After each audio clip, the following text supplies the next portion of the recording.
Pada zaman dahulu kala, di desa yang subur, tinggallah seorang ayah pedagang kaya dan bersama putrinya bernama Bawang Putih. Karena sang istri sudah lama meninggal, si pedagang atau ayah sangat sayang pada Bawang Putih. Hingga pada suatu hari, sang ayah pulang dari bepergian, membawa seorang ibu yang memiliki anak gadis bernama Bawang Merah. Dan hendak sang ayah menikahi ibu tersebut. Namun, ketika ayahnya hendak sibuk berdagang, maka ibu tiri dan Bawang Merah akan menyuruh-nyuruh Bawang Putih layaknya seorang pembantu. Ibu sangat marah kepada Bawang Putih karena tidak mengikuti perintah dari sang ibu. Kesedihan yang dirasakan oleh Bawang Putih ditambah sang ayah meninggal dunia membuat ibu tiri dan Bawang Merah pura-pura ikut bersedih. Ibu kembali memarahi Bawang Putih hingga Bawang Putih merasa tertekan. Ibu tetap menyuruh Bawang Putih untuk mencuci selendang milik ibunya, sedangkan Bawang Merah hidup dengan damai dan santai karena ia telah merasa menguasai harta milik mendiang ayah tirinya.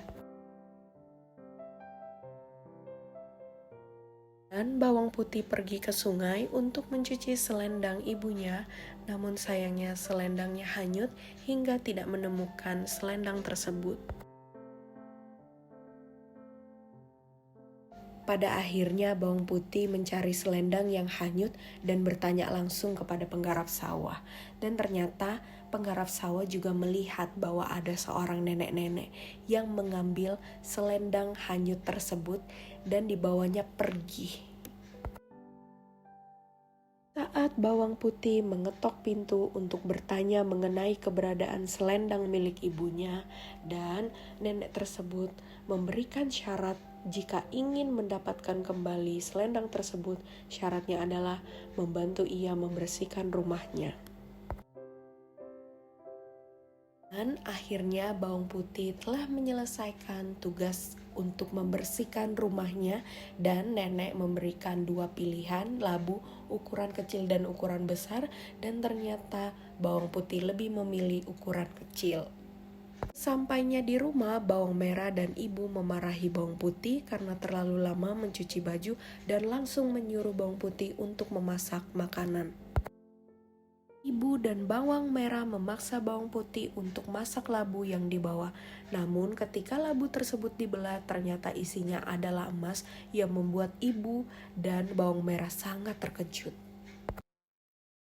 Ibu dan Bawang Merah pergi mencuci selendang untuk sengaja dihanyutkan.